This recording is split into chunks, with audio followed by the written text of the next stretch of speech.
सर्व सुख पाहिणाचे मुख आवडीने पाहिणाचे आवडीने पाहिणाचे मुख आवडीने तुळसे हाराचे तुका म्हणे माझे जे सर्व सुख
सुख झाले वो साजनी तो हा विठ्ठल बरवा पाहतालोचनी सुख झाले ओ साजनी तो हा विठ्ठल बरवा पाहतालोचनी सुख झाले वो साजनी तो हा विठ्ठल बरवा पाहतालोचनी सुख झाले ओ साजनी तो हा विठ्ठल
बरवा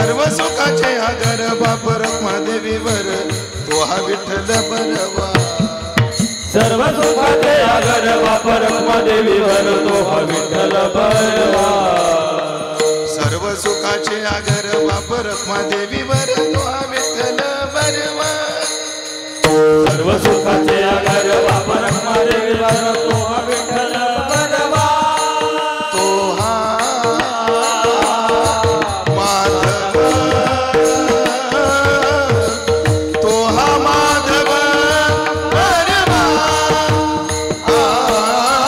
तो हा विठ्ठल बरवा माधव बरवा तो हा विठ्ठल बरवा तो हा विठ्ठल बरवा तो हा माधव बरवा तो हा विठ्ठल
भाव बडे विष्णु दास नाही नाश पावत नाही नाश पावत नाही नाश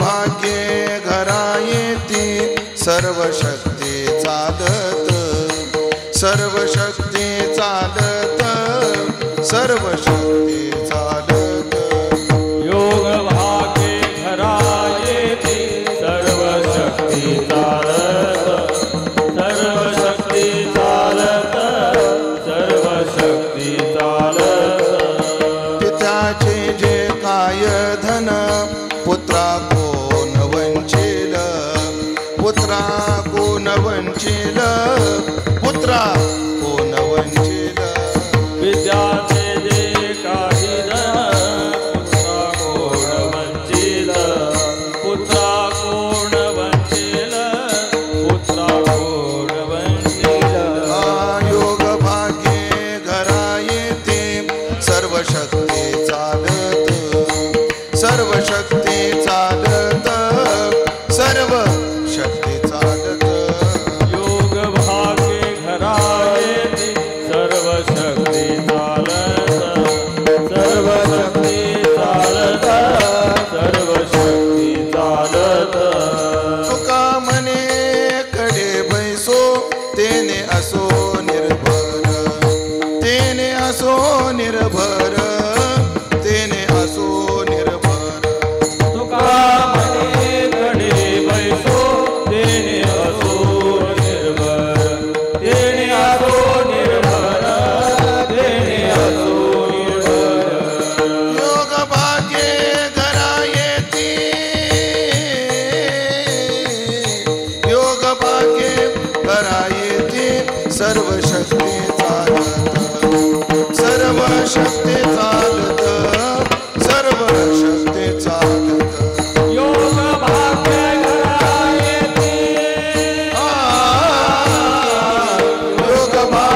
सर्व शक्ती चालत सर्व शक्ती चालत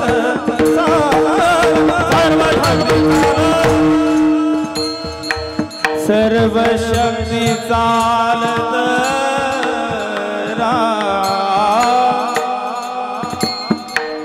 योग भाग्य घराय सर्व शक्ती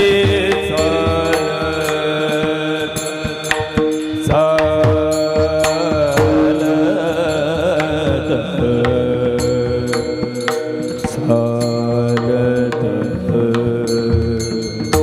योग भाग्य घराय सर्व शक्ती चालत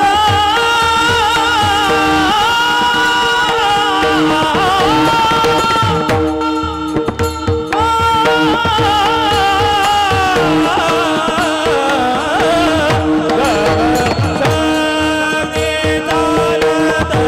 सर्व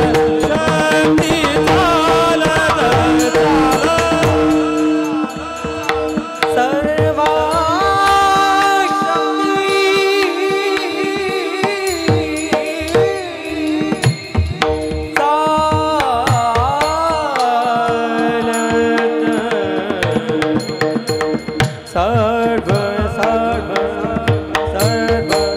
सर्व सर्व सर्व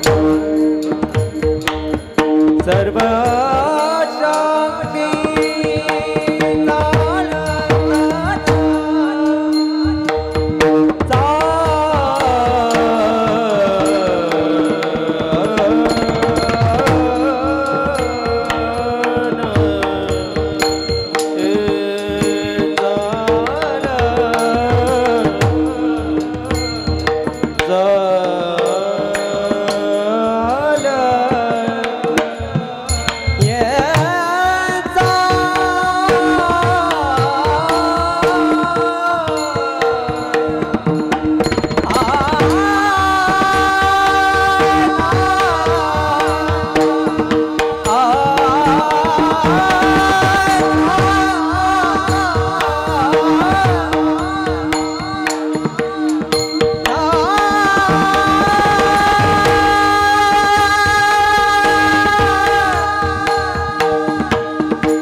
विष्णुदास इको कमी करून टाका.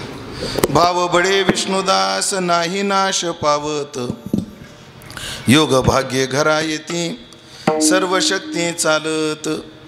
पित्याचे जे काय धन पुत्रा कोण वंचील, योग भाग्ये घरा येती सर्व शक्ती चालत. तुका मने कडे बैसो तेने असो निर्भर, तुका मने कडे बैसो तेने असो निर्भर. योग भाग्ये घरा येती सर्व शक्ती चालत. विठाला विठाला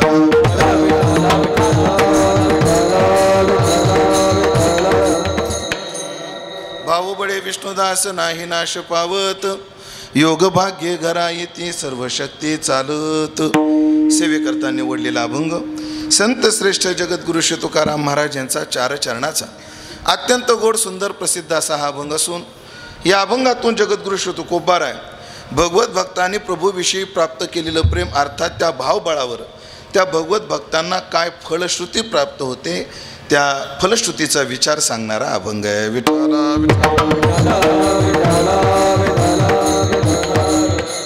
परम पावन भगवान हनुमंतरायाच्या दरबारात उपस्थित सर्व भाविक सज्जन, वैष्णव गुणीजन, महाराज मंडळी तथा सिनारे परिवाराचे आप्त इष्ट सगळे सोयरे यांच्या सन्माननीय उपस्थितीमध्ये या ठिकाणी संपन्न होत असणारा 3 दिवसीय कीर्तन महोत्सव, ज्या उत्सवाचं निमित्त ज्यांना 1 वर्षापासून वैकुंठवासी म्हणावं लागतं असे वैकुंठवासी हरिभक्तीपरायण गणपतराव नामदेवराव सिनारे यांच्या प्रथम पुण्यस्मरणाच्या निमित्ताने त्यांच्या पश्चात असणारा त्यांचा सर्व सिनारे परिवार, त्यांची 2 मुलं असतील, मुलगी असेल, त्यांच्या पत्नी असतील तथा सर्व सिनारे परिवार यांनी या कार्यक्रमाचं आयोजन केलं आणि त्यातीलही कीर्तनाची सेवा करण्याचं सौभाग्य संपूर्ण सिनारे परिवाराच्या माध्यमातून तथा याच परिवारातील मात्र उभ्या वारकरी संप्रदायाला एक गोड कथाकार, एक सुस्वभावी कीर्तनकार म्हणून ज्यांची ख्याती आहे आणि उभ्या संप्रदायाला ज्यांचा परिचय आहे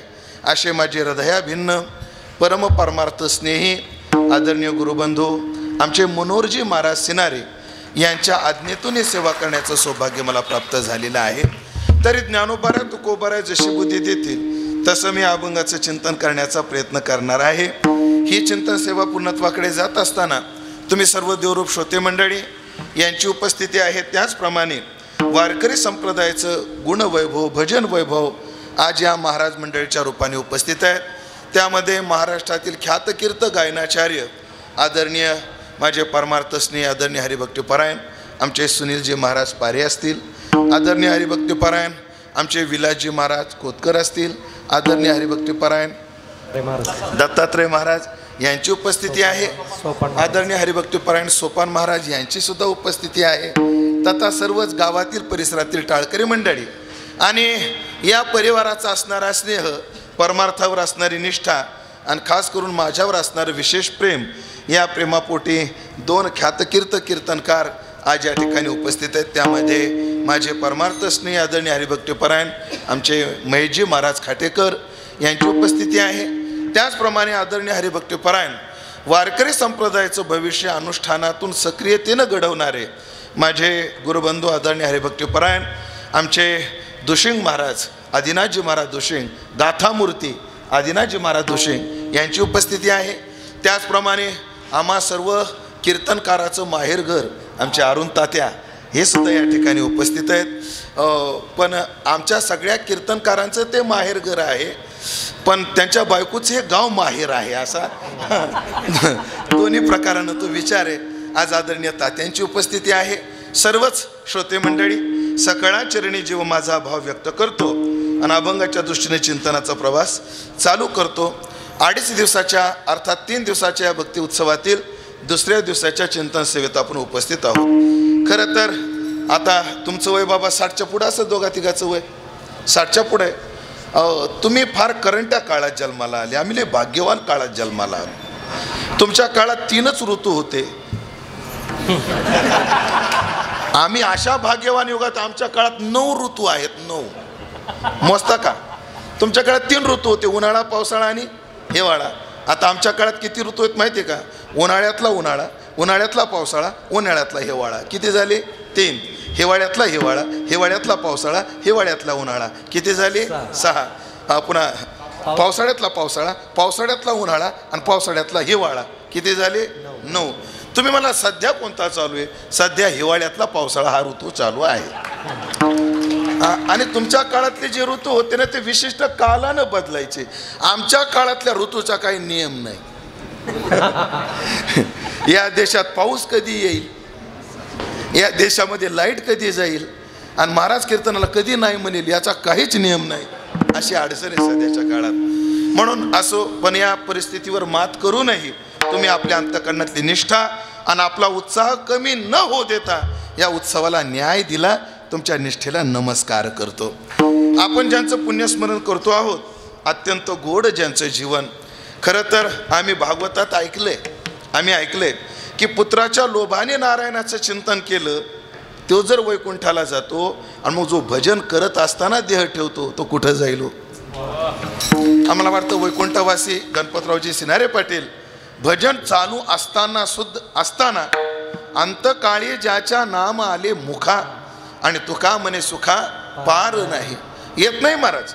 आपल्याला वाटतं ना काय नाही हो, योगायोग होता, भजनात आले ते गेले, योगायोग आहे. बऱ्याच लोकांना प्रश्न पडतात. आमच्या एका वारकऱ्याचा दावा होता, महेश महाराज, घटना ऐकण्यासारखी आहे. आणि पंढरपुरात त्याचा दावा होता दशक्रिया, आणि दशक्रिया एकादशीच्या दिवशी आली. दशक्रिया कधी आली? एकादशीच्या दिवशी आली.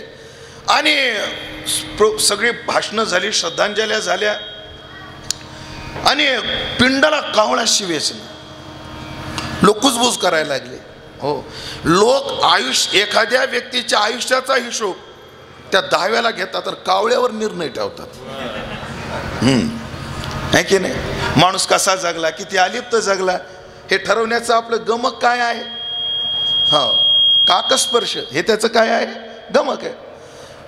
एवढा निष्ठावान वारकरी, एवढा निरपेक्ष वारकरी, आणि याच्या पिंडाला कावळा का शिवत नाही असा प्रश्न सगळ्यांना पडला. तिथे एक वारकरी होते, ते म्हटले तुम्ही दिवसभर जरी थांबले तरी पिंडाला कावळा शिवणार नाही. पण कारण काय म्हटले? कारण काय? त्याचं कारण म्हणजे तुम्ही पिंड भाताचे केले, तांदूळाचे, म्हणून शिवणार नाही. आज काय आहे? एकादशी, आणि पिंड कशाचे केले? तांदळाचे केले. तुम्ही भगरीचे पिंड करा, लगेच कावळा शिवतो का नाही बघा. आणि महाराज भगरीचे पिंड ठेवले, एका मिनिटात कावळा शिवला. हो, जिवंत असताना एकादशा न धरणाऱ्यांनो, वारकरी मेल्यावर सुद्धा एकादशी धरतात हे ध्यानात ठेवा. म्हणून महाराज कोणताही वारकरी वारला त्याचं श्राद्ध जर एकादशीला आलं तो वारकरी असावा. सुनील महाराज पुढचं वाक्य बोलू का? एकादशी धरणारा वारकरी असावा. आणि त्याची जर श्राद्ध एकादशीला आलं तर पिंड भाताचे नाही करायचे, पिंड भगरीचे करायचे. लोक म्हणतात काय नाही हो, योगायोग आहे. हा योगायोग नाही आहे. ह्या घटना ज्या काय असतात हा योगायोग नाही आहे. महाराज मी अशी माणसं पाहिली, त्यांनी पंढरीत हरिभजनाच्या मेळ्यामध्ये जीव जावा याकरता आयुष्य पंढरीत काढलं, आणि भाच्याच्या लग्नाला गावाला गेले आणि तिकडे मेले. मुन्नी बदनाम होई चाललं होतं तिकडं, इकडे जीव गेला. तिकडं मुन्नी बदनाम होत होते, शिला जवान होत होते, आणि हा इकडं मेला. आयुष्यभर काय केलं? पंढरीत राहिला. त्याला मरण असं. हा योगायोग नाही. चांगल्या वातावरणामध्ये जीव जायला सुद्धा काय लागतं? भाग्य लागतं. म्हणून मी कायम सांगत, मी कोण सांगणार आहे? हो, लोक म्हणतात क्षणभंगुर नाही भरवसा, आहे की नाही? क्षणभंगुर नाही भरवसा. पण मला पूर्ण निष्ठे कीर्तन होईपर्यंत आपण मरत नसतो. त्याची 2 कारण. एक तर कथेच्या वेळेची आज्ञा नाही, एक अर्थ, आणि दुसरा अर्थ हनुमंतरायचा दरबार. तुमच्यासारखे देवरूप श्रोते, असे गंधर्वासारखे गाणारे, कीर्तनासारखी साधना, आणि अशा मेळ्यामध्ये मरण यायला एवढं पुण्य आहे होय आमच्या पत्रात? सोपं नाही. मग वैकुंठवासी गणपतरावजी शिनारे, ज्यांना आदरानं आपण काय म्हणायचं? दादा, आदरणीय दादा. भजन चालू असताना जीव गेला हे त्यांच्या जीवनातली पावती आहे. आमच्याकडे म्हटलं जातं की शूराची ओळख रणात होते आणि साधकाची ओळख मरणात होते. हो, शूर जाणीजे रणी आणि साधू जाणीजे मरणी, मरणात होते. आणि धर्मनिष्ठा काय महाराज आदरणीय दादांची, मला आल्यानंतर कळालं धर्मनिष्ठा एवढी त्यांनी चालवलेल्या रामनवमीच्या भंडाऱ्याचा नियम.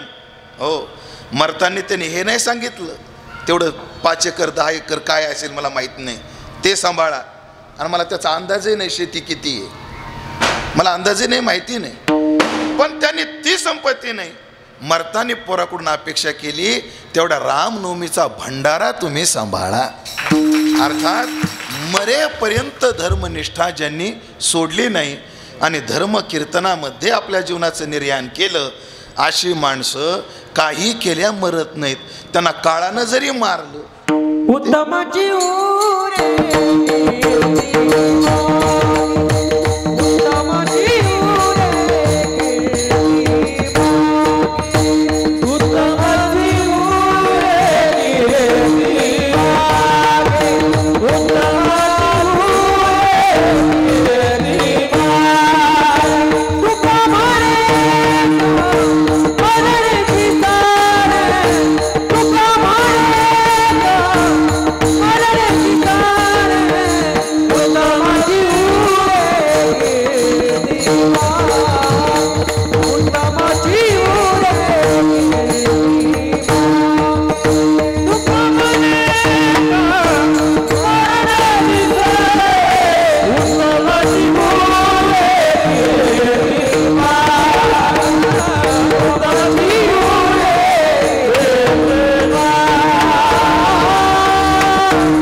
शरीर एका काळा निसर्गानं जरी गेलं तरी त्या व्यक्तीचं मरण मी 3 प्रकारानं पुढे सांगणारच आहे, नाही नाश पावत. त्यातला एक विचार आपल्याकडे महाराजांनी प्रमाण दिला, पण विस्तार मी तिथं करीन. कीर्तीने मरत नाहीत, समाधीने मरत नाहीत, ज्ञानाने मरत नाहीत, अशी प्रमाण पुढे देऊ आपण. म्हणून अशी माणसं शरीरानं जरी नाश पावली तर ही महात्मी असे सद्भाविक ते कोण्या अंगानं नाश पावत नाहीत. या संबंधानं आपल्याला चिंतन करायचं आहे. जगात 2 प्रकारची माणसं आहेत, एक जगावर प्रेम करणार आहे आणि एक देवावर प्रेम करणार आहे. 2 प्रकार आहेत. कधी कोण्याही समाजात प्रकार 2च होतात. हो, काही शहाणे आहेत, काही मूर्ख आहेत, काही सुशिक्षित आहेत, काही अशिक्षित आहेत, काही श्रीमंत आहेत, काही गरीब आहेत. तशी जगात 2 प्रकारची माणसं आहेत, विषयावर प्रेम करणारा आणि परमात्म्यावर प्रेम करणारा. संसारावर प्रेम करणारा. संसारावर किती प्रेम करतो, ज्ञानोबरायांनी भाषा वापरली, अरे त्याचं एवढं संसारावर प्रेम आहे, जीव तैसा उपाधी आवडे लोका, अवाटली असता बुद्धी विषय सुखची परमावधी, जीव तैसा उपाधी आवडे लोका. त्याला जीव जेवढा प्रिय तेवढे त्याला विषय प्रिय आहेत, त्याला संसार तेवढा काय आहे, प्रिय आहे. त्याची प्रियता देहावर आहे, त्याची प्रियता देह संबंधावर आहे, त्याचं प्रेम देहाच्या इतर असणाऱ्या त्याच्या संसारावर म्हणजे भोगावर प्रेम आहे. म्हणजे असं म्हटलं आहे की जीव प्रेम करत असताना सुरुवात कुठून करतो, स्वतःवर करतो. त्याच्यानंतर त्याच्या प्रेमाचं दुसरं आलंबन आहे, तो देहावर प्रेम करतो. देहावर प्रेमानंतर पुढचा टप्पा आहे तो देह संबंधावर प्रेम करतो, आणि त्याचा 3रा टप्पा आहे, पुढचा टप्पा आहे तो भोगावर प्रेम करतो. हो, बघा तुम्ही ग्रामीण भागात हे उदाहरणं पाहायला भेटत नाहीत, पण शहरातील उदाहरणं सर्रास पाहायला भेटतात. मोठी मोठी घरं बांधलेली असतात आणि त्या खोल्या भाड्यानं दिल्या जातात. मग नवीन भाडेकरू आली की आपल्या सोयीनुसार खिळे ठोकण्याचा भलता नाद असतो त्यांना. आपल्या सोयीनुसार त्यांना काही फोटो लावायचे असतात, काय कोणाला काय अडकवायचं असतं, कोणाला किल्ली, मग ते खिळे ठोकतात. आणि मग तो भाडेकरू जेव्हा त्या भिंतीत खिळा ठोकतो तेव्हा तो घर मालक म्हणा किंवा घर मालकीन म्हणा, अहो काय करता, अहो काय नाही हो, कॅलेंडर अडकवण्यासाठी आम्ही खिळा ठोकतोय. नका नका, भिंतीत खिळा ठोकू नका. का, तुम्ही भिंतीत खिळा ठोकला की छातीत ठोकल्यासारखा आवाज. म्हणजे प्रेम किती, जीव तैसा उपाधी आवडे लोका. एवढं संसारावर प्रेम करतो. पण ऐकलं का, संसारावर प्रेम करतो, खरं तर संसार याला कंटाळलाय, पण हा संसारावर प्रेम करण्यापासून कंटाळत नाही.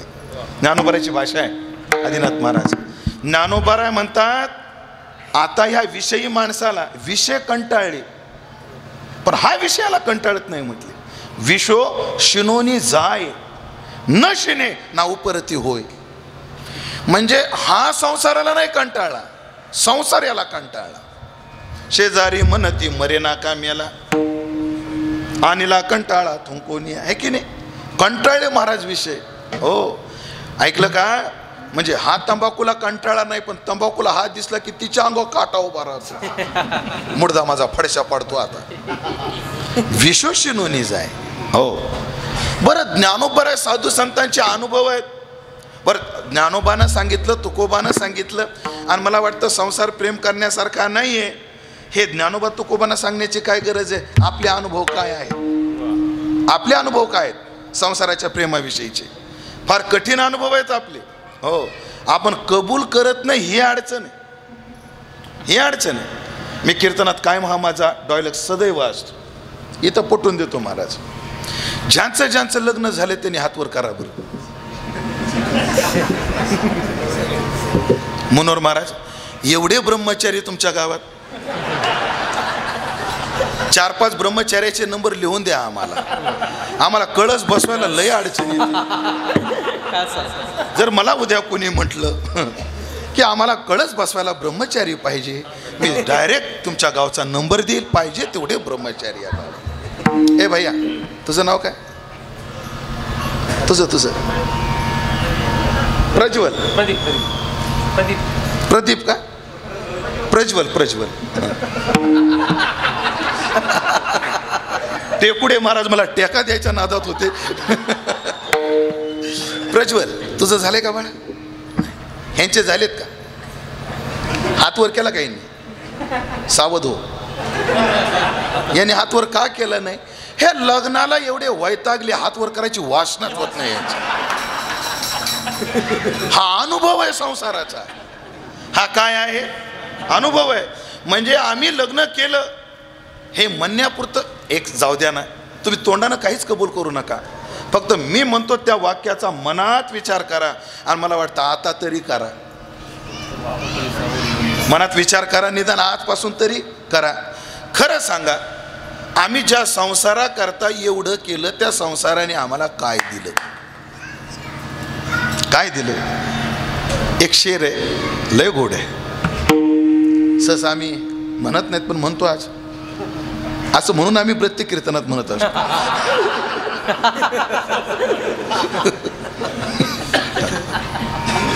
लय गोड शेर, लक्ष देऊन ऐका.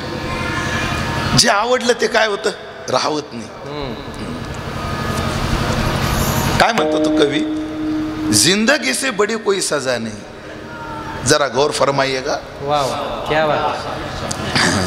इर्षाद नाही, तसं नसतं ते. तुम्ही वा म्हणायचं असतं, इर्षाद मी म्हणणार. असा प्रोटोकॉल आहे तो. जिंदगी से बड़ी कोई सजा नहीं.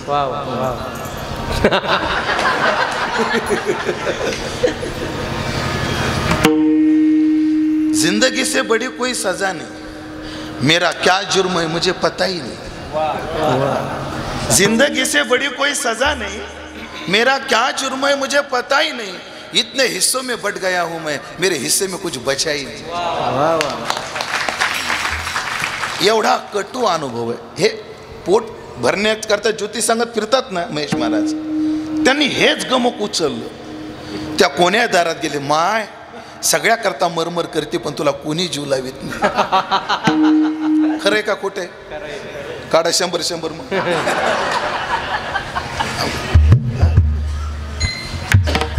ऐका, आम्ही ज्या संसारावर प्रेम केलं, त्या संसाराने आम्हाला काय दिलं? महाराज नाटामध्ये 3 चरणामध्ये तुकाराम महाराजांनी सांगून ठेवलं.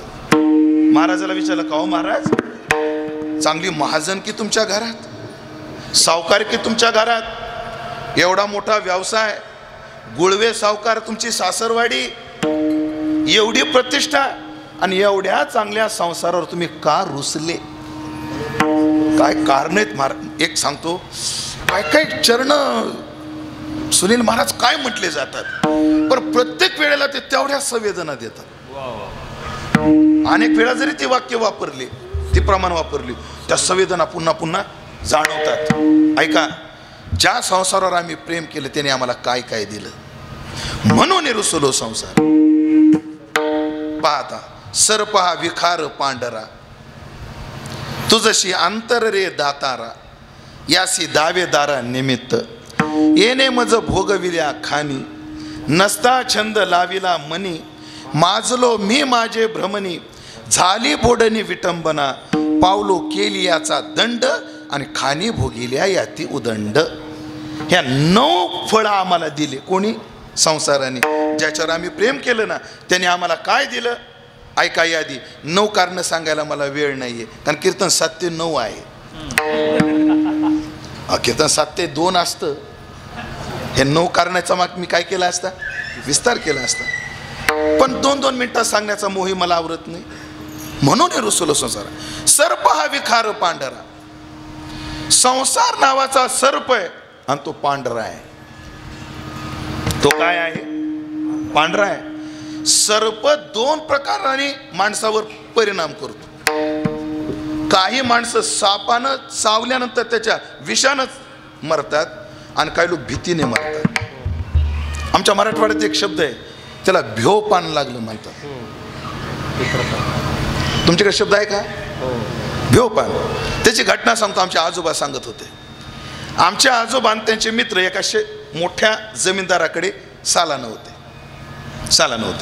आणि मग आता आमच्याकडे ही मोठी सुगी, ह्याच्यानंतरची ज्वारी, आणि तो कडबा वगैरे काढला. मग त्याचा गाडीमध्ये हेल शब्द कळाला ना, पूर्ण हेल बांधला. कशावर? गाडीवर. आणि गाडीवान आमच्या आजोबाचा मित्र बसला, आणि आमचे आजोबा त्या हेलावर बसले वर. आणि त्या कडब्यात कुठून साप आला कोणास ठाऊक, आणि त्या सापानं पुढं जो गाडीवान होता ना त्याच्या डोक्याला चावा घेतला. कोणी? सापानं. आमच्या आजोबाच्या हातात विळा होता, त्याने विळ्यानं तसा सर्पासा थरला आणि खाली फेकला. पण त्यांना वेळ गेला, तो साप चावला. आणि मग तो खाली बसलेला गाडीवर म्हणला, बाबूराव डोक्याला काय चावलं? काय नाही रे म्हणले, धसकट लागले तुला. मी फेकू लागलो बाहेर, ते धसकट तुला खरचटलं. आमच्या आजोबानं सांगितलंच नाही त्याला तुला साप चावला म्हणून. ऐकताय का? वर्ष गेलं त्याला काहीच झालं नाही. आणि पुढच्या वर्षी गाडी निघताना आमच्या आजोबाला सांगावं वाटलं त्याला. ऐकलं का? गणपा म्हणले, गेल्या वर्षी तर तुला साप चावला होता. मला साप तेव्हा मेला तू.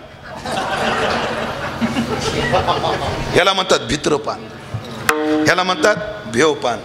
हो, ते मनामध्ये कसं असतं ते मी वाचलं होतं व्हॉट्सअपला, की प्रदेशात एक प्रयोग केला. एकाला मृत्यूदंडाची शिक्षा दिली म्हणतात. आपण सगळ्यांनी वाचलंय, धावतं सांगतो. आणि त्याला सांगितलं तुला फासानं नाही मारणार, तुला ब्लॅक लांबा लय मोठा जहरीला साप याचा चावा. आणि त्याला तो साप दाखवण्यात आला, आणि डोळ्याला पट्टी लावली, आणि नुसती टाचपिन टोचवली तरी तो मेला. यात नवल नाही, मेल्यानंतर त्याचं रक्त जेव्हा काढलं आणि जेव्हा त्या रक्ताची टेस्ट केली तर त्या विषाचे अंश त्याच्या रक्तात सापडले. मला एवढं सांगायचं, साप काय करतो? चावल्यावरही मारतो आणि भीतीनंही मारतो.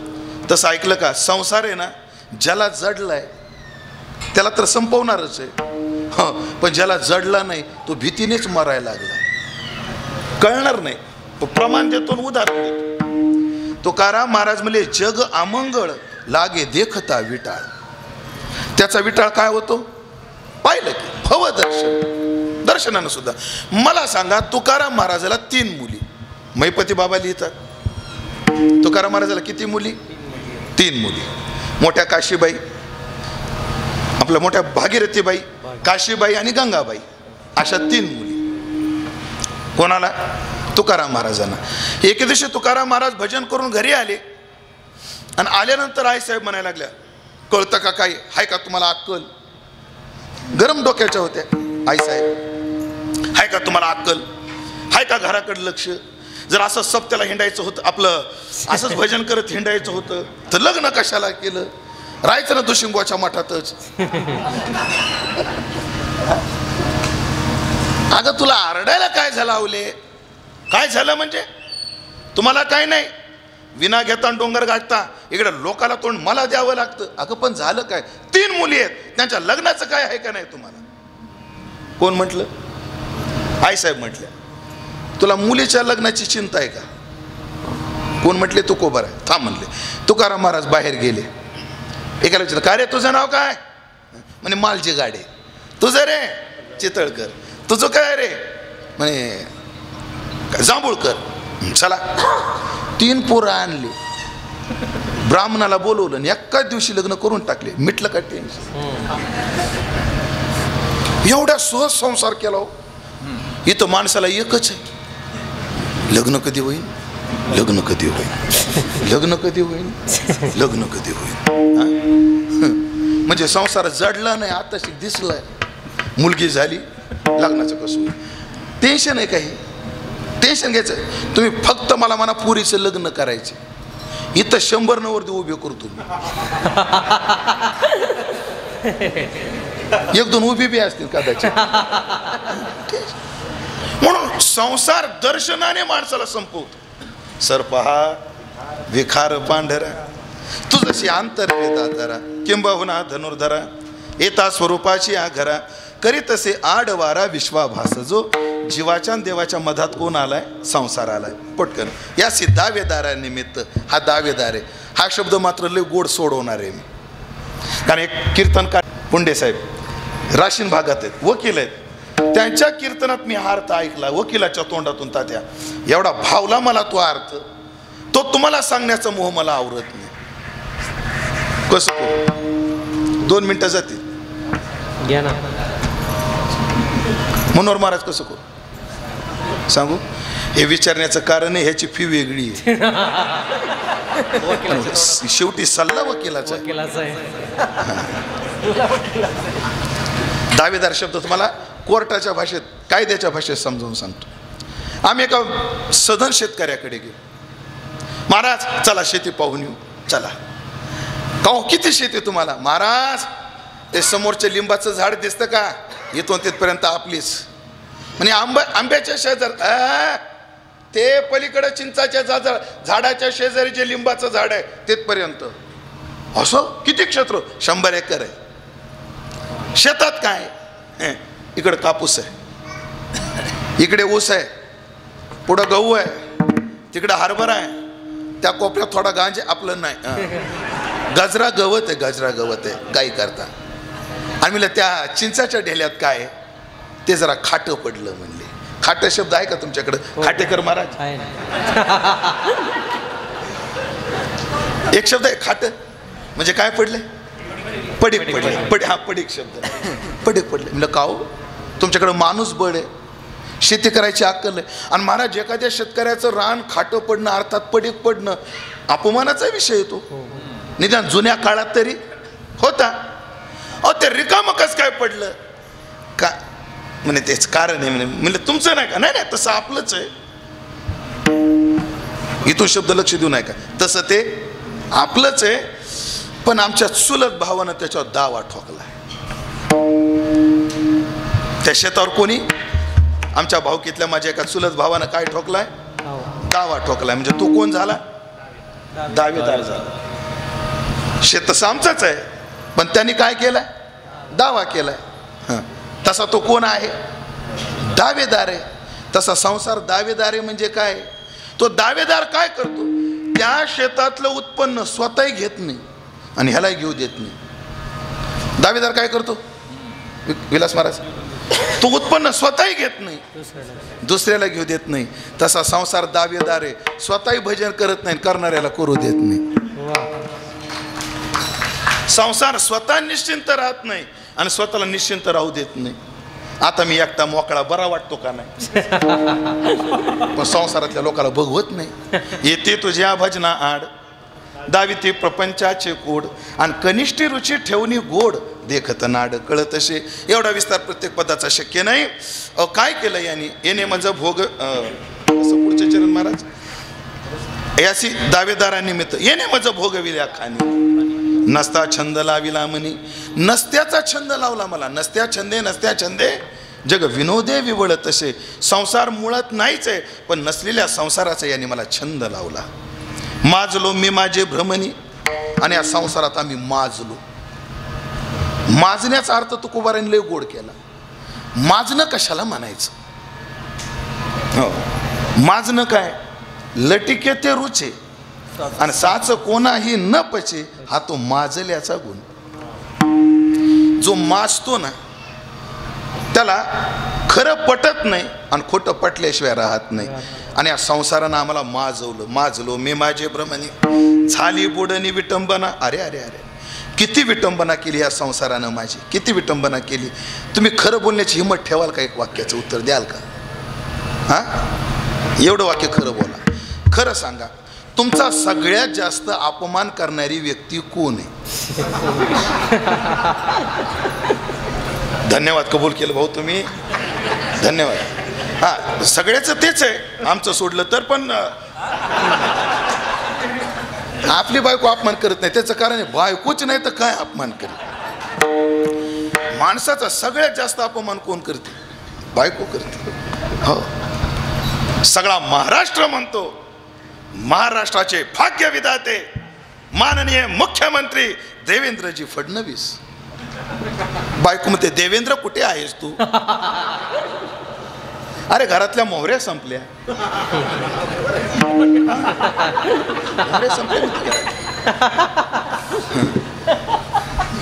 हे तर मी लय पुढचं बोललो मुख्यमंत्र्याची बायको असल्यामुळे तुम्हाला त्या दिवशी सांगितलं साडीला फॉल पिको करून आणा कुठं टाकली ती साडी इथून सुरुवात आहे महाराज अवघड किती अपमान कोणी केली विटंबना हो प्रमाणानं बोलू का हे युक्ती न झालं मुक्त होता परी बडे झाला बद्दल तो का म्हणे करी नाही कसं आहे प्रमाण ते संकोचोनी कार्य झाला अशी लहान घेई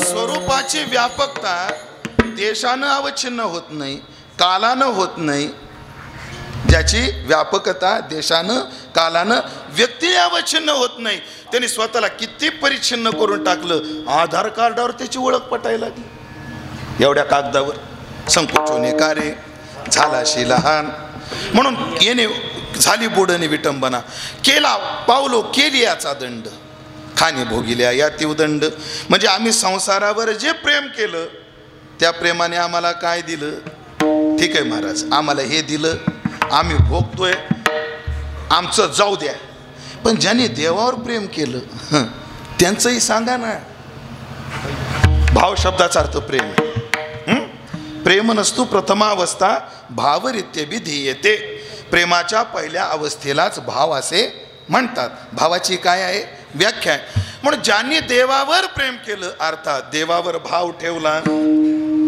त्यांना देवाने काय दिलं सगळ्या प्रस्तावनेचा समारोप करून आता अभंगात प्रवेश करतोय मी ऐका संसारावर ज्यांनी प्रेम केलं त्यांना काय दिलं प्रस्तावनेत विचार केला पण ज्यांनी देवावर प्रेम केलं त्यांना त्या प्रेम बळानं काय काय मिळालं याची यादी आजच्या अभंगात आहे देवावर प्रेम करणाऱ्याला पहिलं फळ मिळतं काय विष्णू Bye.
ज्यांनी संसारावर प्रेम केलं त्यांनी दिलं काय? मरती मेली नेनो किती, हाची लाभ तयाचे संगती, म्हणून येतो काकुलती धीर तो चित्ते दृढ द्यावा.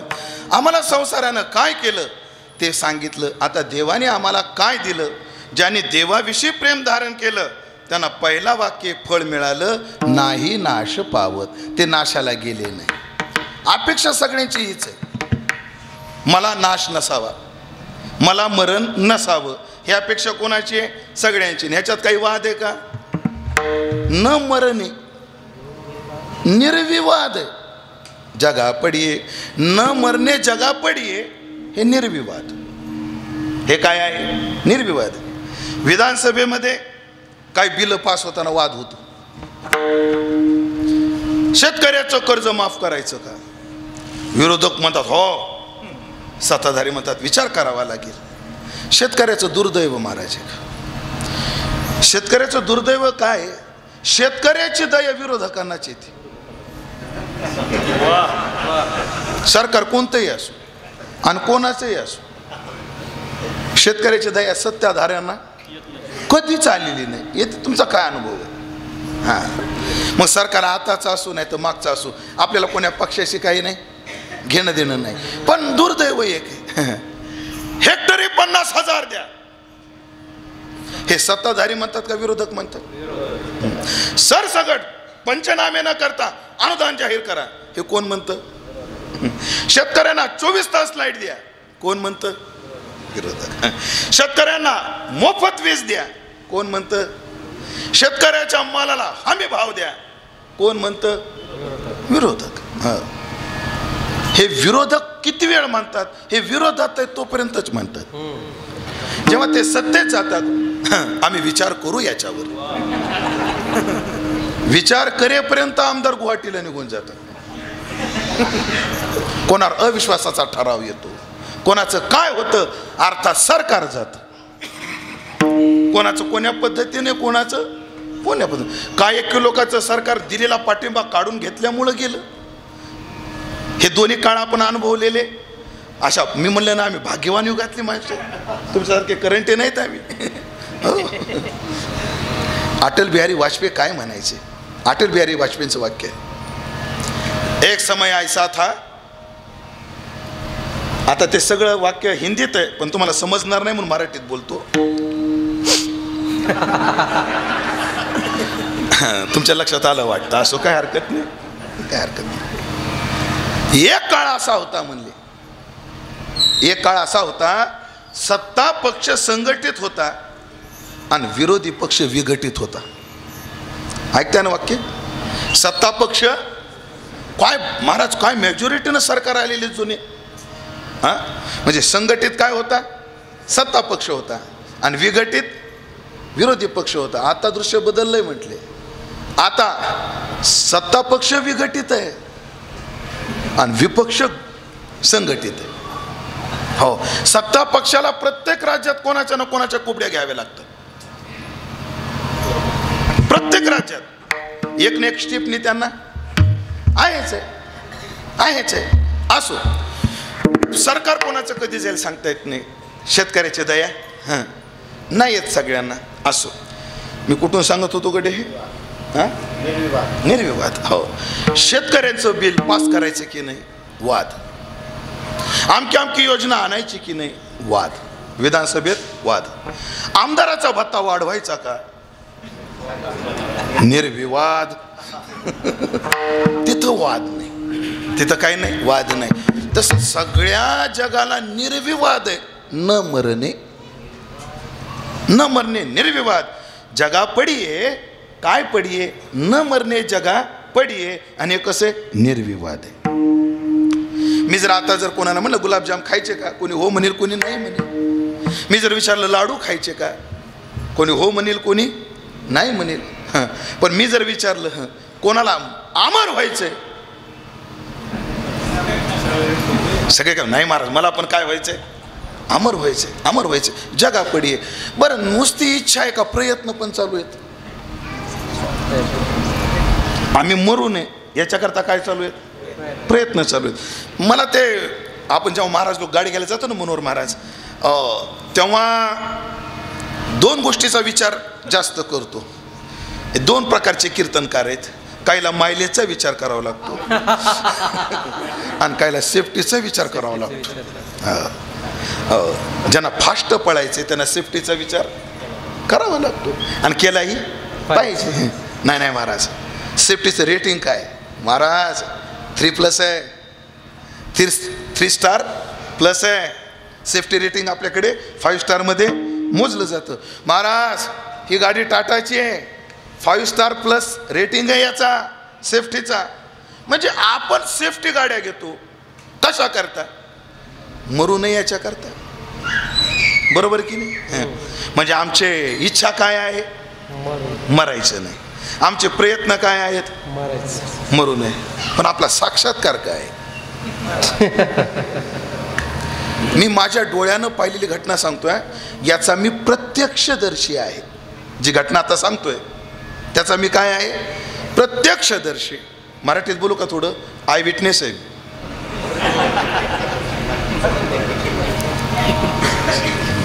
या घटनेचं स्थळ आहे बँगलोर हायवे. ऐका बरं सर, बँगलोर हायवे म्हणजे मुंबईवरून सातारा, कराड, कोल्हापूर हा जो हायवे जातो, कराड नाका म्हणजे कराडमध्ये जिथे एंट्री होते त्या बायपासची, त्याला नाव काय? कराड नाका. एक मुंबईचा सेट गाडी घेऊन, भारीची गाडी आणि त्या गाडीला बुलेट प्रूफ काय, बरोबर का, बुलेट प्रूफ काच, जी गोळी घातली तरी काय होत नाही, फुटत नाही. आणि त्याची लॉक सिस्टम सुद्धा तेवढी जबर. महाराज मी डोळ्यानं पाहिलेलं सांगतो अनिल महाराज. नवरा बायको आणि 2 मुलं त्यांच्या गाडीला धडक बसली. गाडी पेटत होती, ते आरडत होते. सगळे जवळची लोक मोठी मोठी दगड त्या काचावर टाकत होते, पण काच फुटत नव्हती.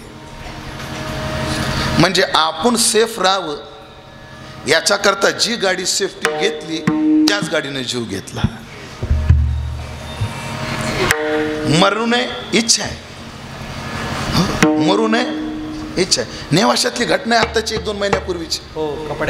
कपड्याचं दुकान, ते फर्निचरचं दुकान आहे की नाही? म्हणजे उपजीविकेचं जगायचं साधन होतं की नाही ते? पण त्यानंच काय येतं, एकच एक नवं लावो, जो की जे तर नो पावो आणि तोच होय अपावो. अशी स्थिती नाही कोणी जगलं. थोरी वेचे मान पाहे पाय, जो सृष्टी बीजाचा साठोपा, तोही पुनरावृत्तीच्या मापाशी गजाला. बाबा तुमचं वय काय आता? 80. तुमच्या वडिलाची तब्येत कशी आहे? गेली. आजोबा, पंजोबा गेले, आजोबा गेले, वडील गेले. बाबा आता कोणाचा नंबर आहे? नशीब. ऐकलं का? ते असं करतात, नशीब. एका गावात असंच विचारलं, आता कोणाचा नंबर? महाराज आता आपलाच आहे म्हणजे. मला कीर्तन करू द्या थोडं. आजा मेला पंजा मेला बाप मसना गेला, आजा मेला बाप मसना गेला, आजा मेला पंजा मेला बाप मसना गेला, आजा मेला पंजा मेला बाप मसना गेला, आजा मेला पंजा मेला बाप मसना गेला, आजा मेला पंजा गेला बाप मसना गेला. देखत देखत ना तो पंतो तोही कैसा झाला, देखत देखत ना तो पंतो तोही कैसा झाला, देखत देखत ना तो पंतो तोही कैसा झाला, देखत देखत ना तो पंतो तोही कैसा झाला.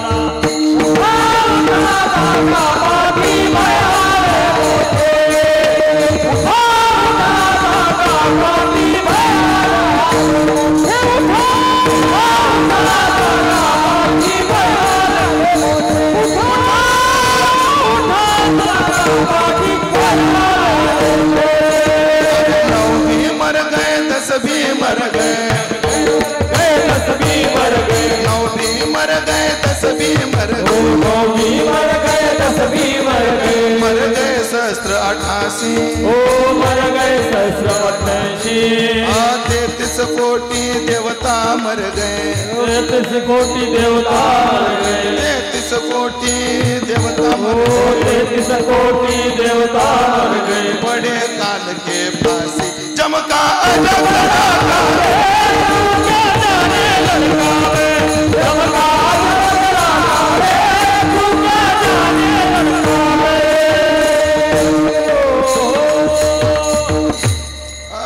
दोन यादी आहेत. ज्ञानोबराची यादी सोपी. आज जामेला पण जामेला बाप मसना गेला. कबीर महाराजाची यादी VIP. 9 भी मर गए 10 भी मर गए पण कोणी असो गेलेच. जे जे आले ते गेले. येथे नाही उरो आले अवतार. महाराज रामदास स्वामीची ओवी आहे मृत्यू नावाच्या समासामध्ये. गेले बहुत बळाचे गेले बहुत काळाचे गेले बहुत कुळाचे कुळवंत राजे. धनवंत होते गेले, बलवंत होते गेले, शीलवंत होते गेले, कुलवंत होते गेले, भगवंत होते तेही गेले. आणि मग हे सगळेच जातात. मात्र अशा मृत्यू लोकांमध्ये ही भाषा आहे न लगे मरावे मरणा हाती सुटली काया. मरण माझे मरून गेले मरणाही आधी राहिलो मरोनी मरणाही आधी राहिलो मरोनी मरणाही आधी राहिलो मरोनी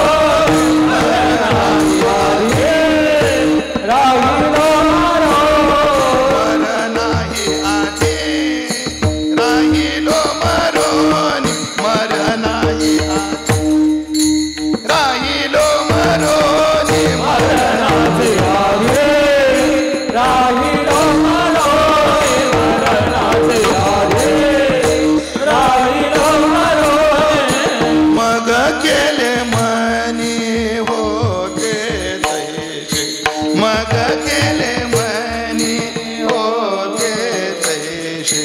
मग केले माने होते तैसे आता तुम्ही पहा आमुचे नवल आता तुम्ही पहा आमुचे नवल आता तुम्ही पहा आमुचे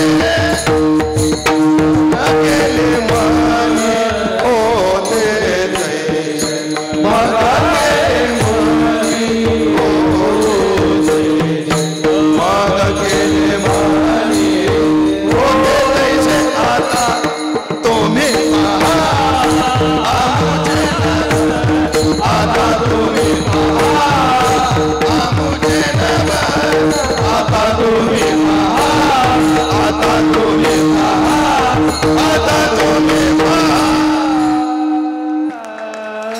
मरणाही आधी राहिलो मरोनी मरण माझे मरुनी गेले नाही आम्हा जावे मरावे लागत. हे कशामुळं? एका माणसाला विचारलं का हो हे तुमच्या पण ह्याचा टग्या राहुरी ते म्हणजे त्याच्या जीवावर आवड्या मार ह्याचा ह्याचा काय ह्याचा टग्या अंदाजे म्हणलोय बाबा उगं कोणी कुठं जोडू नका आणि मला अडचणीत आणू नका. तुमच्या पाया पडतो. माझ्या गाडीला 4 काचे तर मला अख्खे घरी न्यायचे ध्यानात राहू द्या. हा हे ह्याचं जोर नाहीच आहे. हे कोणाच्या जीवावर? त्याच्या जीवावर उड्या मारतो. मग हे भगवत भक्त सगळेच मरतात आणि ह्यांची भाषा आम्हाला मरावं लागत नाही आम्हाला नाश नाही. हे कोणाच्या जीवावर? त्याचा जीव कोणावर आहे? कोणाच्या जीवावर या उड्या आहेत? त्याचं कारण आहे आम्हा त्याचे बळ अंकिताशी. हो नाही नाश पावत पण कोण? भाव बळे विष्णुदास. विष्णूचे जे दास आहेत ते मात्र भावबळावर त्यांना त्याचा नाशाची भीती नाहीये. त्यांना पक्क माहिती आहे. पक्क माहिती. मी ते मग सांगितलं ना 3 प्रकाराने नाश नाही. महाराज तुम्ही तसं बोलता पण आम्ही चरित्र वाचले. चोखोबाऱ्यासारखा साधू भिंतीखाली ठेचून मेला. कसं काय म्हणता नाही नाश पावत? हा अहो तुमचे जोग महाराज आलसर भगेंदर या रोगानं त्रस्त होऊन गेले आणि तुम्ही कसे म्हणता नाही जात? तुमचेच विठ्ठल बाबा गोले ब्लड कॅन्सरनं गेले आणि तुम्ही कसे म्हणता नाही जात? अहो तुमचे रामकृष्ण परमहंस हे घशाच्या कॅन्सरनं गेले आणि कसे म्हणता तुम्ही नाश नाही पावत? काय असतं, माणसाच्या दृष्टिक्षेपात वस्तू येते, दृष्टिक्षेपात वस्तू येते, वस्तुस्थिती सगळ्याच्या दृष्टिक्षेपात येत नसते. एक दृष्टी असते आणि एक दृष्टिकोन असतो. ज्याला दृष्टी आहे त्याला वस्तू दिसते आणि ज्याच्याकडे दृष्टिकोन आहे त्याला वस्तुस्थितीचं दर्शन होतं. वस्तुस्थितीचं दर्शन व्हायला नुसती दृष्टी असून उपयोगाचा आहे, दृष्टिकोन तयार झाला पाहिजे. तुम्ही साधूकडे पाहण्याचा दृष्टिकोन बदला. साधा एक वस्तूचं दर्शन असतं आणि एक वस्तुस्थितीचं दर्शन असतं. याला उदाहरण जर सांगायचं ठरलं, महात्मा गांधी परदेशात प्रवास करत होते रेल्वेनं आणि महात्मा गांधीची टोपी खाली पडली. रेल्वेमध्ये एक सुविधा असते, जीवितहानी किंवा वित्तहानी होत असेल तर साखळी ओढून रेल्वे थांबवायला काय आहे? परवानगी आहे. बरं, तो काळ आहे 18 व 19व्या शतकाच्या सुरुवातीचं. आता बटन स्टार्ट झाल्या रेल्वेचे इंजिन, तेव्हा तसं नव्हतं. कोळसा टाकून टाकून टाकून वाफ तयार करावी लागत होती आणि त्या वाफेचं प्रेशर तयार झाल्यावर मग इंजिन चालायचं. एकदा जर ती वाफेचं प्रेशर घालवलं तर ते प्रेशर तयार व्हायला अर्धा तास पाऊण तास पुन्हा लागायचं. महात्मा गांधीची काय पडली? टोपी पडली. बरं ती साखळी ओढली. बरं, नियम असा आहे, जीवितहानी किंवा वित्तहानी, आणि वित्तहानी सुद्धा ती किती तेवढी ती लक्षणीय पाहिजे. एकानं साखळी ओढली, का ओढली रे? माझी गाय छाप पडली म्हणून. असं नाही चालत. गार्ड आले, साखळी कोणी ओढली? महात्मा गांधी म्हणले, मी ओढली. का ओढली? माझी टोपी पडली म्हणून. एवढ्या 1.5 दमडीच्या टोपी करता तुम्ही एवढ्या लोकांचा अमूल्य वेळ वाया घालवला? गार्ड म्हणून लागले. महात्मा गांधी म्हणले, एवढं बोलू नका साहेब, तुमच्या दृष्टीने 1.5 दमडीची टोपी आहे, पण माझ्या दृष्टीने माझ्या देशाची ती टोपी आहे. वस्तूकडे पाहण्याची दृष्टी गार्डची आहे आणि त्याच्या दृष्टीने मूल्य किती केलं? 1.5-2 दमडीच. पण दृष्टिकोन काय? माझ्या देशाची. हो, नेवासाला गेलं तर दृष्टीनं पाहिलं तर दगड आहे, दृष्टीनं पाहिलं तर काय? एक दगडी खांब आहे. पण दृष्टिकोन जागा झाला, माझ्या ज्ञानोबरानं स्पर्श केलेला दगड आहे. त्या काश्मीरमध्ये एक दर्गा आहे, मस्जिद आहे, आणि त्या मस्जिदीमध्ये एक केस आहे, पैगंबराचा केस आहे म्हणतात. तो मध्या काळात त्याच्यातले वादंग झालं. त्याच्यात एका केसाकरता मंदिर. काशीमध्ये जर गेले तुम्ही, एका फाळी आहे सुनील महाराज नावेची, तुकडा फाळीचा, त्याच्यासाठी मंदिर आहे. का? तुलसीदासजी ज्या नावेत बसायची त्याची फुटकी हे येते, नावेची फळी येते. दृष्टी आणि दृष्टिकोन. साधूकडे दृष्टीने पाहिलं तर चोखोबार आहे तुम्हाला, गावकुसा खाली मेलेले दिसतील, जोग महाराज आदी साधू रोगाने त्रस्त झालेले दिसतील. पण महाराज तुम्ही दृष्टिकोन जागा केला तर साधू मेला नाही. त्याचं पहिलं अवच्छेदक आहे, राहिल्या त्या कीर्ती जगा माझी. कीर्तीनं मेला नाही, साधू ज्ञानानं मेला नाही, साधू समाधीनं मेला नाही. क्रमानं निवृत्तीनाथाच्या समाधी प्रसंगात प्रमाणे गेले ऋषीश्वर अनादीजी आदी, राहिल्या समाधी जगामाधी. नामा मने देवा गेले मुनिजन, राहिले ते ज्ञान जगा माझी. गेले दिगंबर ईश्वर विभूती, राहिल्या त्या कीर्ती जगा माझी. आळंदीमध्ये विलास महाराज एकच समाधी का ज्ञानोबा राहायचे? अनेक आहेत. त्र्यंबकला निवृत्तीनाथाची एकच समाधी आहे का? पण पूजा किती समाध्यांची? अशा काही समाधी आहेत आळंदीमध्ये, सांगता येत नाहीत कोणाच्या आहे म्हणून चाल. साधू समाधीनं शिल्लक आहे, साधू ज्ञानानं शिल्लक आहे. हो, आजचा पेपर उद्या शिळा होतो. एवढं नाही, जोग एवढं जलद झालं, सकाळचा संध्याकाळी शिळा होतो. मग सकाळी सकाळ आहे, संध्याकाळी संध्यानंद आहे की नाही? हो, पण हे वाङ्मय 750 वर्ष झालं तरी ज्ञानेश्वरी शिळी का नाही? मनोहर महाराज घुले बाबाचं वाक्य सांगतो आणि 8 तास घेतो. आमच्या घुले बाबाचं वाक्य सांगतो, घुले बाबाचं. कारण ज्या निमित्तानं कीर्तन आहे त्या पदाचा आपण काय केला, विस्तार केलेला आहे. घुले बाबा काय म्हणायचे, मी अशी माणसं पाहिली ज्यांनी ज्ञानेश्वरीची 2500 पारायणं केलीत. किती 2500 तांबे बोय आळंदीत. तर त्यांची 2500 पारायणं झाली. जास्त कशाला, तुमच्या नेवाशा तालुक्यात देव टाकळे नावाचं गाव, आपले संदीपजी खरड, त्यांची आई, त्या बाईनं ज्ञानेश्वरीची 1100 पारायणं केली. बनशी महाराज तांबे यांच्याकडून त्यांना ज्ञानेश्वरीची काय मिळाली, प्रेरणा. आणि ज्ञानेश्वरीची किती पारायणं झाले त्यांची, मनोहर महाराज 1100. ह्या बाया आपसात मनातल्या मनात असतील, रिकाम टेकडी असेल. नाही नाही नाही नाही, हो, लेकरा बाळावाली बाई आहे. सगळा संसार करून ते 3 दिवसाला एक पारायण करते. वर्षातून एक तरी करा, एक तरी करा. आणि तुमचं कमी. मला कधी कधी आपलं असं वाटतं, आदिनाथ महाराज संसारात गुंतलेले जर एवढी साधना करतात तर आपल्यासारखे देवाला सोडणाऱ्याने किती पारायणं केली पाहिजे. घुले बाबाला विचारलं, तुम्ही एवढा वेळा ज्ञानेश्वरी सांगितली, वाचली, तुम्हाला कंटाळा येत नाही का त्या ज्ञानेश्वरी वाचण्याचा? आमचे घुले बाबा काय म्हणत होते माहिती आहे का? आमचे घुले बाबा म्हणायचे, वा या ज्ञानेश्वरीची मस्ती तुम्हाला काय कळेल. या ज्ञानेश्वरीच्या ओव्या वाचताना आम्हाला गुदगुल्या होतात म्हणायचे. या ओव्या आम्हाला काय करतात, गुदगुल्या करतात. म्हणून संवेदनशील हृदयाच्या माणसाला अजून ते ज्ञान आनंद देतं, म्हणून ते शिळ नाही.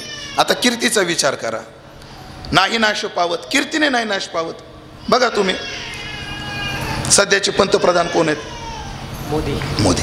त्यांच्या आधी कोण होते, मनमोहन सिंग. त्याच्या आधी कोण होते, अटल बिहारी वाजपेयी. देवीगौडा, अटल जे होते त्याच्या आधी, मनमोहन सिंगाच्या आधी अटल जी होते. असं आहे का? पण तुम्हाला एकट्यालाच आठवतात, बाकीच्यांना आठवणात. मला हे म्हणायचे, म्हणजे 140 कोटी लोकसंख्येच्या देशाचं नेतृत्व 25 वर्षापूर्वी कोणी केलं तो पंतप्रधान आम्हाला आठवत नाही. आणि 750 वर्षापूर्वीचे ज्ञानोबराय कोणी विसरतच नाही. याला म्हणतात नाही नाश पावत. पण एकाशाने भाव बडे, हो, पैशाच्या बळावाले होते, विसरले लोक त्यांना. सत्तेच्या बळावाले होते, विसरले. पण भाव बडे विष्णुदास, नाही नाश पावत. मला जेवढंच फळ मिळतं का नाही. योग भाग्य घरा येते, सर्व शक्ती चालत, योग भाग्य त्याच्या घरी येतं. योग भाग्य काय आहेत, चला ज्ञानेश्वरीमध्ये योग्याला काय काय मिळतं आधी फळं सांगू. स्वर्गीचा आलोचायके, स्वर्गात काय चाललंय हे त्याला इथं बसल्या बसल्या करतात. समुद्रा पहिला अडीकडीला देखे. रामायणामध्ये त्या संपत्तीची कथा येते की नाही महाराज? संपत्तीला म्हणजे समुद्राच्या पलीकडची सीता काय होत होती, दिसत होती. ऐका, स्वर्गीचा आलोच ऐके, समुद्रा पहिला अडीकडील देखे, मनोरथ ओळखे मुंगियेचे, देह होय सोनियाचे, परी लाघवये वायूचे, तेथ आप आणि पृथ्वीचे अंश नाही.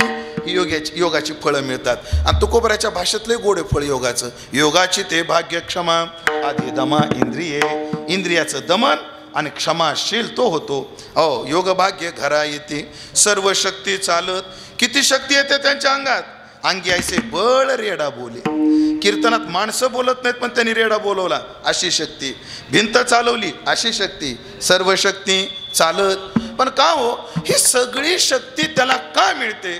दृष्टांत दिला, पित्याचे जे काय धन, पुत्रा कोण वंचील. बापाच्या संपत्तीवर मुलाचा अबाधित हक्क असतो. तुमचं नाव काय भाऊ? भीमराज. बाबाचे चिरंजीव आहेत का? नाही, भीमराज भाऊ. तुमच्या नावावर शेती आहे? तुमच्या नंतर त्या शेतीवर नाव कोणाचं लागणार? एखाद्या अकराला माझं लावा ना. लावू नका, फक्त हो म्हणा, मला बरं वाटत, बाकी काही नाही. हा, लावू म्हणले. मनोहर महाराज यांचा फोन नंबर पत्ता सगळं द्या. कॅमेरा फिरव रे बाबा एकदा तिकडं. बरं असू दे.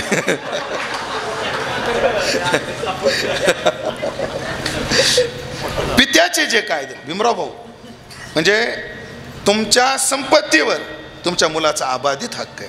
आपल्याकडे भाव सुद्धा 5 आहेत महाराज. एक कांत भाव आहे, देवाला पती म्हणणं. एक शांत भाव आहे देवाला गुरु म्हणणं, एक दास्य भाव आहे देवाला मालक म्हणणं, एक वात्सल्य भाव आहे आपलं, त्याच्या आधी एक सांगतो, कांत झाला दास्य झाला, सख्य भाव आहे देवाला मित्र म्हणणं, आणि एक वात्सल्य भाव आहे देवाला आपलं बाप म्हणणं. आणि या वात्सल्य भावाच्या बळानं आता पित्याचे जे काय धन पुत्रा कोण वंचित, देवाचं जेवढं साम्राज्य आहे तेवढं यांचं आहे. नुसते 2 प्रमाण देतो, निळोबरायचं एक देतो आधी. देवे भक्ता लागी उपचार मांडिले, शांती सुखासने माने बैसविले, दरोनी तन्मयाचे छत्रे गौरविले, ज्ञान संपत्तीचे दळभार दिधले वो, सुखे राज्य करा म्हणे त्रिभुवनी. पुढे ऐका बरं आता. माझे ऐश्वर्य हे सर्वांग लेवोनी, मिरवा भूषणे ही यश कीर्ती दोन्ही, माझे अयोध्येही देतो संतोष होनी वो. देव सगळं आपल्या भक्ताला देतो. यशे थोरवी, जसं एका माणसाला जर 2 मुलं असली तो संपत्तीचे 2 विभाग करतो ना, तसं आमच्या देव जो आहे तो षडभागानं युक्त आहे. त्याच्या संपत्त्या किती आहेत? 6 आहेत.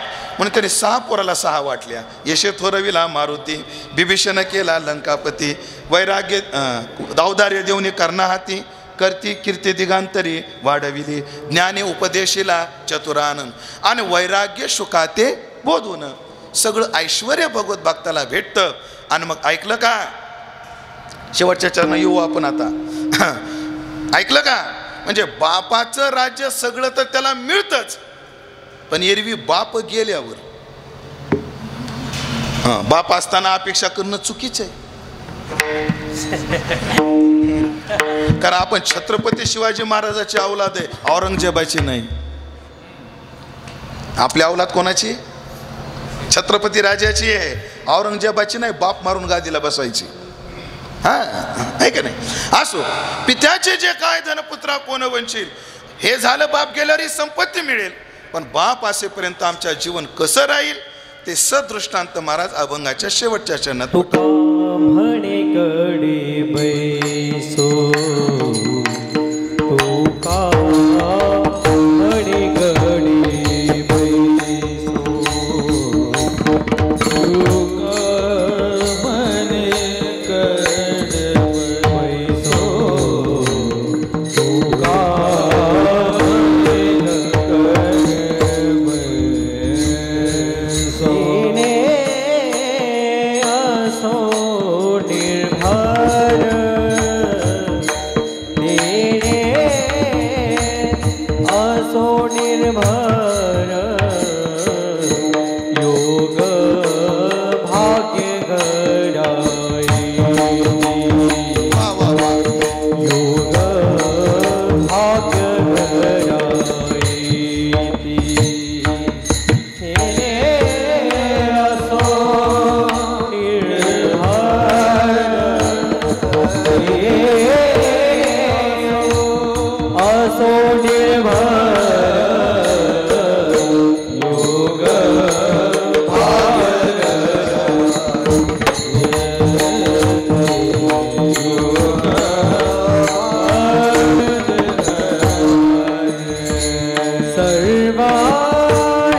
शक्ती चालत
भेटतं तो नाशाला जात नाही. ही जशी फळं आहेत तसं एक फळ तो त्याचं जीवन निर्भय असतं. एरवी आपल्या जीवनामध्ये भयानयुक्त जीवन आहे, भोगे रोग भयम कुलेच्युती भयम, पण त्या साधूचं जीवन निर्भय आहे. म्हणजे नाही नाश पावत हे मरणोत्तर फळ असेल तर तेने असो निर्भर हे जिवंत असणारं फल आहे. शास्त्राच्या भाषेत जर सांगायचं ठरलं ते विधेय मुक्तीची फलश्रुती असेल नाही नाश पावत, तर जीवनमुक्तीची फलश्रुती आहे निर्भयता. त्याचं जीवन निर्भय असतं. का निर्भय असतं? कारण तो बापाच्या कडेवर असतो. त्याची 2 उदाहरणं देतून सेवा संपवतो. उदाहरण असं आहे, बाप पेपर वाचत बसलेला असतो, पोरगं लहान असतं 1-1.5 वर्षाचं, असं खेळत असतं आणि खेळत खेळत पोरगं अंगणात जातं आणि कोंबडी त्याच्या पाठीमागे लागते. कोणाच्या? त्या पोराच्या. कोंबडी मागं लागते. कोंबडी मागं लागली की ती पोरगं घाबरतं, बाबा बाबा बाबा बाबा. बापाकडे पळत येतं, बापाच्या लक्षात येतं की पोरग घाबरलंय. बाप त्याला कडेवर उचलून घेतो. कोणाला? पोराला कडेवर उचलून घेतो. आता ऐका, अनेक शब्द बोलायला द्या मला परवानगी. आणि ते पोरग जे कोंबडीला घाबरून पळत येतं ते बापाच्या कडावर बसल्यावर तिथून तिला हाड हाड असं करत. म्हणजे ज्याची कोंबडीला पाहून फाटत होती ते कोंबडीला दम देत. नेमकं मधात काय घडलं? अनिल महाराज, एकच घडलं. ते कधी कुठपर्यंत कोंबडीला घाबरत होतं? जेव्हा बापाच्या कडेवर नव्हतं. एकदा बापाच्या कडेवर गेलं, कोंबडीची भीती गेली. तसं मायेची भीती कुठपर्यंत आहे? जोपर्यंत आम्ही त्याच्या कडेवर बसत नाही तोपर्यंत. एकदा त्याच्या कडेवर बसलो, या मायेची भीतीच नाही. म्हणून व्यक्तीचं जीवन बापाच्या राज्यात कसं असतं? निर्भय असतं. अजून एक छोटंसं उदाहरण. एक स्टंटमॅन एक हाय सोसायटीमध्ये गेला. स्टंटमॅन होता. त्याने त्या सोसायटीतले सगळे लोक बोलवले. इकडे एक बिल्डिंग होती, इकडे एक बिल्डिंग होती. दोन्ही सोसायटीचे लोक गोळा केले. म्हणे काय रे, का बोलवलं सगळ्यांना गोळा केलं? म्हणे मी स्टंटमॅन आहे. काय स्टंट करतो तू? म्हणे तारेवरून चालतो. त्याचं काय नवीन आहे म्हणले? तारेवरून कोणी चालतं? आम्ही प्रत्येक बाजारात त्या डोंबाऱ्याचा खेळ पाहतो. तारेवर चालणारे आहेत, त्यात काय विशेष? नाही म्हणले, त्यांच्या तारेवर चालण्यात आणि माझ्या तारेवर चालण्यात फरक आहे म्हटलं. काय? ते 8-10 फुटावरून चालतात, मी 20-20, 25-25 फुटावरून चालतो. असं? हो. या बिल्डिंगच्या दुसऱ्या मजल्यावर तार बांधली तर या बिल्डिंगच्या दुसऱ्या मजल्यापर्यंत अंदाजे 20-25 फुटाचं अंतर. आणि ते इकडून चालत तिकडं तरतर गेलं, तिकडून तरतर चालत आलं. लोक म्हणले काय कलाकार आहे. सगळ्यांनी पिवळ्या नोटा दिल्या 200-200च्या. त्याला पैसा पाहिला की हुरूप आला. दिवसाचे 3-3. त्याला त्या 200च्या नोटा पाहिल्या, त्याला काय आला? हुरूप आला. अजून एकाला विचारलं कीर्तनकार का आले नाही हो? म्हणजे त्याच्या पांढऱ्या पेशा कमी झाल्या. मी पांढऱ्या पेशा कमी नाही झाल्या, काळ्या नोटा कमी पडल्या म्हणजे. असं 20-25 फुटावरून चालायला तोला येतं काहीच नाही. 40 फुटावरून चालतो, 45 फुटावरून चालतो. 4थ्या मजल्यावर बांधली. तिकडून नाही चालत गेला. लोकांनी 500-500च्या नोटा दिल्या. त्याला अजून हुरूप आला. हे तर काहीच नाही म्हणला. 80 फुटावरून चालतो आणि एकटा नाही, एकुलतं एक पोरग आहे म्हटले, 17 पोरीवर झालेलं. कारण मी पाहिलाय तो माणूस म्हणून वापरतो शब्द. 17 मुलीवर मुलगा झालेला माणूस मी पाहिलाय. तुमचं काय अंदाज? तुम्ही किती पाहिलाय? 4 मुलीवर, 5 मुलीवर, कोणी 8 मुलीवर. पण महाराज आपले रेकॉर्ड असे 17 मुलीवर. हे कुलताय पोरगा आहे म्हटले. मग त्याला कडे घेऊन चालणार. आणि तो 80 फुटावर 8व्या मजल्यावर गेला. कडेवर मुलाला घेतलं. मुलगा लॉलीपॉप खात होता. बाया त्याला शिव्या द्यायला लागल्या. लोकांना होय म्हणल्याने होईना. आणि हे दलिंदर पोट जाळण्याकरता लेकराच्या जीवासोबत खेळतो. बाया घामा करत सगळे टेन्शन मध्ये. पोरग लॉलीपॉप खात होतं. पोरग लॉलीपॉप खात होतं. 8व्या मजल्यावर बाप चालत गेला, इकडून चालत आला. पोरग तरी लॉलीपॉप खात होतं. जेव्हा पोरग खाली उतरलं, बायने पदर काढला. त्याच्या डोक्याचा नाही, आपल्या डोक्याचा घाम पुसायला. आणि त्या लोकांनी त्या पोराला विचारलं, का रे एवढ्या उंचावरून तारेवरून चालत होता, तुला भीती नव्हती का वाटत? म्हणला नाही. म्हणजे का? म्हणजे मी तारेवर नव्हतो, मी बापाच्या कडावर होतो म्हटलं. ज्याचं जीवन बापाच्या कडावर आहे त्याचं जीवन निर्भर असतं. आम्ही देवाशी वात्सल्य भाव जोडला आणि त्या भावबळावर आमचं जीवन निर्भय झालं. ज्ञानेश्वर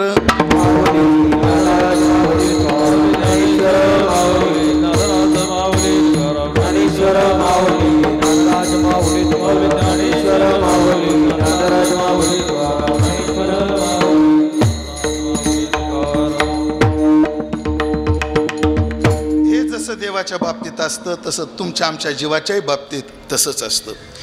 कधी कधी आपल्याला दिसत नाही म्हातारा बाप काय काय करतो आमच्यासाठी. पण म्हातारा माणूस मेल्यावर कळतं की ते आपल्यासाठी काय काय करत होता. मला वाटतं आदरणीय दादांना 2 मुलं, बरोबर ना? 1 मुलगी. मुलांची नावं भीमराज भाऊ आणि बाबासाहेब भाऊ. हे 2 मुलं आहेत. तुम्ही एक चिरंजीव आहे बरं, कोण आहे दुसरे त्यांचे चिरंजीव? हे एक, हां ठीक ठीक, उभा नका, ठीक, मुलं आहेत. आता ऐका, बाप जेव्हा असतो तेव्हा कसा आधार असतो त्याचं उदाहरण सांगतो. मी गावोगावी फिरतो आणि गावोगावी गेल्यावर लोक आपला किती आदर करतात आहे ना महाराज. आणि मग आपण जेव्हा लोकांचा आदर करतो तेव्हा ते लोक आपल्या घरी आल्यावर आदर आतिथ्य झालं पाहिजे की नाही? झालं पाहिजे. आणि मग आळंदीत कोणी गेलं ना महाराज, मला जर विचारलं, लोकांना माहिती उमेश भाऊ कुठं राहतात, आळंदीत राहतात, फक्त मुक्काम पोस्ट आळंदीत आहे, तसं आम्ही इनोवातच राहतो. पण लोकांना काय वाटतं महाराज कुठे राहतात, आळंदीत राहतात. आणि मग फोन आला, बाबा आम्ही आळंदीत आलो होतो. कुठे आहेत तुम्ही?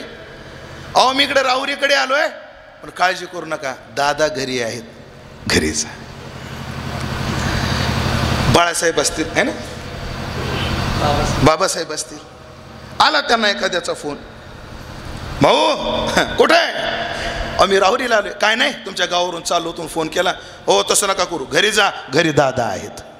हे किती मोठं काम आहे. आता मुलं दोन, बाबासाहेबांनी भीमराव, हे दोन्ही मुलं.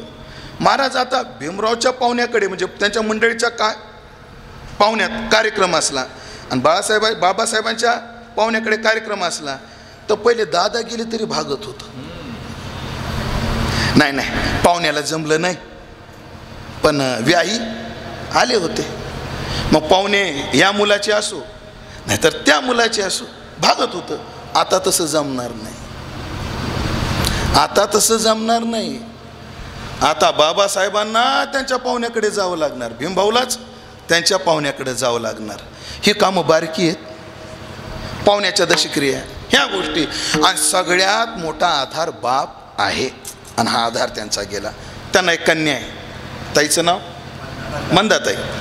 त्या त्यांच्या नवऱ्याच्या घरी सुखी असतील, वादच नाही. पण बऱ्याच वेळेला वस्तूचं मूल्य नसतं, त्याच्या पाठीमागच्या भावनेचं मूल्य असतं. आळंदीमध्ये घटना आहे महाराज, आमच्या घरासमोर महाराज राहतात, जेमतेम परिस्थिती आहे. तर त्यांचे वडील, त्या वहिनीचे वडील म्हणजे त्यांचे सासरे, आळंदीला येताना, कधी वारीला येताना एवढी मुगाची डाळ मराठवाड्यातले, कधी तुरीची डाळ, कधी शेंगा, कधी भेंड्या, कधी लसणाची गड्डी, कधी कांदे असे घेऊन येतात. आणि मग आई फोन लावती, बाई आला का तुझा बाप? हो सकाळीच आले दादा. पिशवी पाहिली का ग तू? आई डाळ दिलीस ना कशाची तरी? अगं तुरीची डाळ दिली तुला मी. आई मागच्या वेळेस दिली होती ना ग, काय लागत नव्हती तुरीची डाळ, कशाला दिली? अगं तुरीच्या डाळीचं निमित्त आहे बाई, त्या तुरीच्या डाळीत 500 रुपये ठेवले, जीवाला काहीतरी खाय. किंमत 500ची का त्याच्यातून येणाऱ्या त्या नोटी, त्या भावनेची. म्हणून 10 लाख हजाराचा दागिना, 10,000च कमी म्हटलो मी, 10 तोळ्याचा दागिना एका बाजूला, आणि माझ्या मंदाचं काय चाललंय, हा दादानी पाठीवरून पोरीच्या फिरवलेला हात, किंमत सारखी नाही, जास्त आहे. आणि या तिघांच्या जीवनात वडिलाचं ते छत्र गेलं, पण काळजी नसावी. अजून आई आहेत ना, आहेत. मातृलाभेन सनातत्व मानातत्व विपर्य. आई वडील जरी गेले तर आई अजून शिल्लक आहे. शास्त्र असं सांगतं, बाप गेला माय जिवंत आहे, तो अनाथ नाही आहे. याच्या उलट आहे, माय मेली आणि बाप जिवंत आहे, तो अनाथ आहे. का? सायकोलॉजी याच्या पाठीमागं. बापाला, आईला बाप होता येत, म्हणजे बापाची भूमिका आईला बजावता येते. तुमच्या भागात उदाहरण असेल, लेकरं लहान होते, नवरा मेला, अशी खंबीर उभी राहते आणि संसाराचा गाडा कडाला लावते. म्हणजे आईला बाप होता येतं, पण बापाला आई होता येत नाही. म्हणून मंदाताईला सांगेन, जरी वडील गेले, अजून आईच्या रूपाने परिपूर्ण माहेर तुमचं या गावामध्ये आहे. आणि त्या माहेराचं सुख सदैव मिळावं. आणि वडिलांच्या पुण्यस्मरणाच्या निमित्ताने एवढा गोड कार्यक्रम तुम्ही 3 दिवसाचा केला. 1 दिवसाचा लवकर कोणी करेना, 3 दिवसाचा केला. हा पहिला विशेष आहे. आणि कार्यक्रमाचं नियोजन फार सुंदर केलं, हा दुसरा विशेष आहे.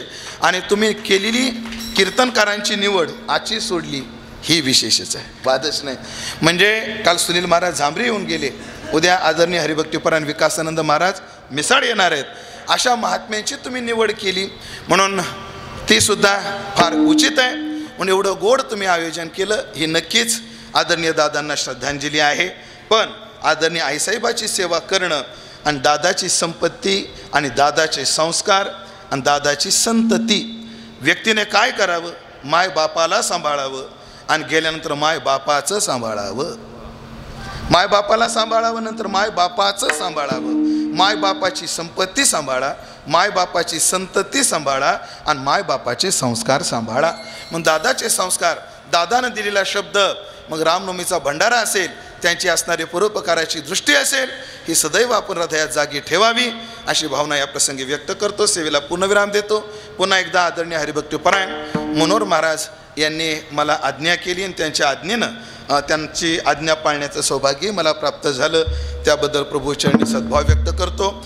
आदरणीय मनोहर महाराज म्हणजे आता सध्याच्या कीर्तनाच्या विडंबनाच्या झंझावातात एक आशेचा किरण म्हणून जी काही कीर्तनकार मंडळी बोटावर मोजण्यासारखी आहे, त्यात एक आवर्जून आणि आदरानं या राहुरी भागारातलं नाव घ्यावं लागतं, ते म्हणजे मनोहर महाराज आहेत.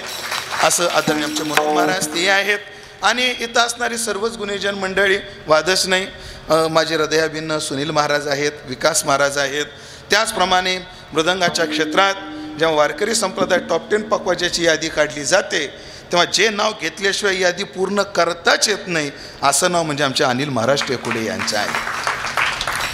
जशी शरीराची उंची तशी गाण्याची उंची, जेवढी शरीरात लाग होता तेवढीच वाजवण्यात चपळता, आणि जेवढा हास्य सोज्वळ तसा स्वभावही सोज्वळ. आदरणीय अनिल महाराज ते आमचे वैकुंठवासी जगन्नाथांना म्हणायचे, लोक मुलाचं नाव अनिल ठेवतात, कुठं का जायना पण काय ना काय अनिल.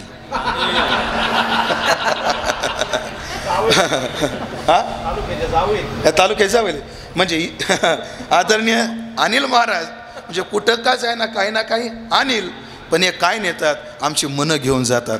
हो, आदरणीय आमचे अनिल महाराज आहेत. पुन्हा एकदा सगळ्याविषयी सद्भाव व्यक्त करतो.